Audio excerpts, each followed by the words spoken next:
কালকে ভেবেছিলাম ডিনারের জন্য বাইরে যাব, বাট সেটা তো পসিবল হলো না বৃষ্টির জন্য। তাই ভাবলাম বাড়িতে যখন চিকেন রয়েছে তাহলে বাড়িতেই চিকেন চাউমিন বানিয়ে নিয়ে ডিনার করে নিই। চাউমিনের জন্য ফার্স্টে আমি চাউমিনটাকে সেদ্ধ করে নিয়েছি, তারপর একটা ডিমকে ফেটিয়ে নিয়ে ওর ভুজিয়া বানিয়ে নিয়েছি।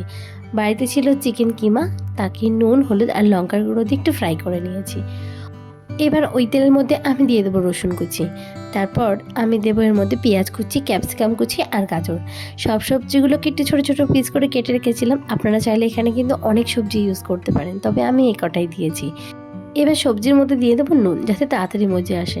এবার সয়া সস, চিলি সস আর টমেটো সস দিয়ে একটা সস বানিয়ে নিয়েছিলাম। তারপরে এর মধ্যে দিয়ে দেবো লঙ্কার কুচি আর এই সসটা। এবার ভালো করে মিশিয়ে নিয়ে দিয়ে দেবো চাউমিনটা।